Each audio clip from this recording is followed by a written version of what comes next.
Some men don't need enemies to destroy them. They destroy themselves, not with fists or violence, but with words, one careless sentence at a time. Words that sound bold, confident, even wise on the surface. But beneath that mask hides fear, laziness, and pride pretending to be strength. Have you ever caught yourself saying something and instantly regretted it? Maybe it was a phrase you repeated so often, it became a part of your identity, quietly eating away at your discipline, your dignity, and your soul. These words are silent killers, eroding your spirit without you even noticing. Today we're going to expose 6 phrases that every foolish man says. Phrases that reveal a man who has stopped growing, stopped questioning, and stopped leading himself. These are the words that build invisible prisons around your potential and trap you in a life of quiet decay. But here is the truth no one tells you. Your words are not just noise. They are the mirror of your mind. They shape your thoughts, your actions, and your future. Speak like a coward, and you'll live like one. Speak with clarity, courage, and purpose, and you will reclaim your power over your life. If you want to break free from the chains of weak language and weak thinking, then listen closely. It's time to face the hard truths. It's time to choose growth over comfort. Let's begin. Words are not just sounds we utter. They are the architects of our reality. Every phrase you speak sends a message, first to yourself, then to the world. They define who you are, how you see life, and how life sees you. Too often we underestimate the power of language. We speak carelessly, repeating phrases without thought, phrases that limit our potential and chain us to old habits. These words can reinforce fear, justify laziness, or excuse failure. Imagine a man who tells himself, "That's just how I am." Over time, this simple phrase becomes a wall, blocking growth and opportunity. Or a man who says, "It's not my fault," handing his power to circumstance instead of taking control. The Stoics knew this well. They believed that controlling your mind starts with controlling your words. Marcus Aurelius said, "The soul becomes dyed with the color of its thoughts." If your words are weak, your soul follows. If they are clear and disciplined, your life will reflect that strength. In this video, we'll uncover 6 phrases that silently destroy a man's character and future. More importantly, we'll explore the Stoic wisdom that can help you replace these words with truth, courage, and growth. Because the journey to becoming the man you want to be begins with the words you choose today. The first phrase that quietly destroys a man's potential is this: "That's just how I am." On the surface, it sounds like strength, like a man rooted in his identity, firm in his beliefs. But beneath that confidence lies surrender. Surrender to stagnation, to comfort, to fear of change. When a man says, "That's just how I am," he is telling himself it's okay to stop growing. He's building an invisible prison, a cage made of excuses and ego that traps him in a version of himself that no longer serves his higher purpose. Seneca, one of the great Stoic philosophers, warned us, "As long as you live, keep learning how to live." Growth is not just for the young, it is a lifelong commitment. To stop evolving is to begin decaying. Think about it. How many men have told themselves this phrase only to find their relationships grow cold, their ambitions fade, and their lives narrow into routine? The danger is that the damage isn't loud. It creeps in quietly through missed chances, avoided conversations, and a refusal to be vulnerable or change. There's a story of a man named Carl. He was a retired Navy officer, a sharp dresser, and respected by many, but those closest to him knew the truth. Carl was emotionally frozen. Whenever his wife asked for more connection, he muttered, "I'm not built like that." When his son tried to share his pain, Carl brushed it off with, "That's not how I do things." Over time, the walls Carl built with this phrase became walls around him. His relationships didn't collapse with noise. They faded into silence. Eventually, he found himself alone, a man still physically present but emotionally absent. The Stoic man sees this for what it is, not strength, but a slow surrender. To be Stoic is not to be rigid or unchanging. It is to be adaptable and committed to constant self-improvement. Discipline is not repetition without growth. It is choosing progress over pride every single day. So the next time you catch yourself thinking or saying, "That's just how I am," pause, ask yourself, is this really who I want to be? Or is this just the comfortable version of me that refuses to face discomfort and change?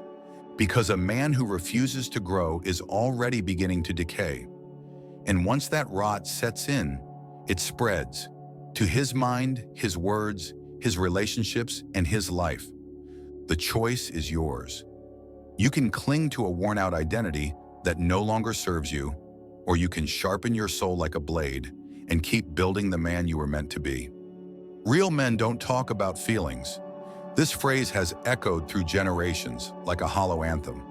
It is passed down quietly, worn like a badge of honor, but beneath it lies a dangerous lie. On the surface, it sounds like strength, toughness, and resilience. But in reality, it is fear dressed as pride. Fear of vulnerability, fear of being seen as weak, fear of facing the turmoil inside. Modern science confirms what the Stoics understood centuries ago. The American Psychological Association warns that men who suppress their emotions face higher risks of depression, anxiety, addiction, and even heart disease. Emotional silence is not strength. It is a slow poison. Marcus Aurelius, one of the greatest Stoic philosophers and rulers, wrote openly and honestly about his fears, grief, and pain. He did not broadcast his struggles to the public. Instead, he confronted them quietly in his journal, dissecting his emotions so they would not control him. This was true courage, not the absence of feelings, but mastery over them. The Stoic man does not bury his emotions deep inside to hide from them. He observes them carefully. He names them, understands their origin, and responds with reason, not impulse. Emotional maturity means facing your inner storm with calm clarity, not exploding in rage or retreating into numbness. Think about the man who refuses to talk about what he feels. He may appear stoic on the outside, but inside he is a ticking time bomb. His unspoken pain transforms into anger, sarcasm, or detachment. His relationships suffer, his spirit withers. He becomes a stranger to himself. The real tragedy is that by refusing to speak about emotions, he outsources his emotional labor to those around him. His wife, his friends, his children. They bear the silent burden, walking on eggshells to avoid triggering the hidden wounds. Stoicism does not demand silence. It demands honesty. You do not have to broadcast your feelings to the world, but you must stop lying to yourself. Buried emotion, like buried debt, compounds over time. When it finally surfaces, the cost is high. The man who says, "Real men don't talk about feelings," is often the man most controlled by those very feelings. True strength lies not in silence, but in fearless clarity. The ability to hold space for your own emotions and, in turn, hold space for others. Ask yourself, are you truly strong, or are you hiding behind a lie? Because the world does not need more silent men. It needs men brave enough to feel, reflect, and lead from within. It's not my fault. 4 simple words that reveal more weakness than any apology ever could. On the surface, it sounds like a defense, a shield against responsibility, but beneath lies surrender. Surrender of control, of power, and ultimately, of your own life. The man who lives by this phrase sees himself as a victim of circumstances beyond his control. He believes life just happens to him, and he is powerless to change it. The boss, the economy, the past, even fate, all become convenient scapegoats for his failures. But Epictetus, the great Stoic philosopher, teaches us a profound truth. It's not events that disturb us, but our opinions about them. You may not control what happens to you, but you always control how you respond. And that choice, that power, is the foundation of your freedom. Imagine a man named Victor. In his 20s, he was full of ambition, talent, and promise. But as life threw punches, layoffs, failed relationships, missed chances, he found comfort in blaming others. By the time he reached 50, his mental ledger was full of people who wronged him. But what he never realized was that while he spent his energy blaming, he built nothing of his own. Blame is a trap wrapped in comfort. It feels easier than reflection, easier than growth. But it steals your power, erodes your dignity, and quiets the voice inside that can change everything. Your own. Marcus Aurelius reminds us, you have power over your mind, not outside events. Realize this, and you will find strength. The Stoic man does not deny injustice or hardship. He acknowledges scars and wounds, but he refuses to live as a victim of them. When misfortune strikes, his first question is not who caused this, but what can I do now? That shift moves a man from victimhood to authorship of his own life. So next time you catch yourself saying, "It's not my fault," pause, hold that phrase, then replace it with something stronger. "It is my responsibility." This doesn't mean blaming yourself for what's out of your control. It means owning your response, reclaiming your power, and choosing how your story continues. Because the man who owns his response owns his life. And that is true freedom. I deserve better. At first glance, this phrase sounds like a declaration of self-respect. A man setting high standards for his life and refusing to settle for less. But beneath this seemingly noble statement often lies a dangerous trap. Entitlement masked as dignity. The man who repeats "I deserve better" loudly but fails to back it up with consistent action is stuck in a cycle of victimhood and passivity. He waits for the world, a partner, a job, a circumstance, to deliver what he believes he deserves, without first asking what he is willing to give or change. Marcus Aurelius, the great Stoic emperor, reminded himself, "Do not waste time wondering what a good man should be one." The Stoic path is not about demanding or expecting rewards. It's about embodying the virtues and discipline that naturally attract respect and success. Consider the difference between desire and entitlement. Desire fuels growth. It pushes a man to improve skills, deepen relationships, and stretch his limits. Entitlement, on the other hand, breeds resentment and complacency. It is the voice of a man who believes he is owed something simply for existing. There was a man named Elijah. At 52, he had a stable career, a home, and a long-term relationship, yet he felt stuck, complaining, "I deserve better."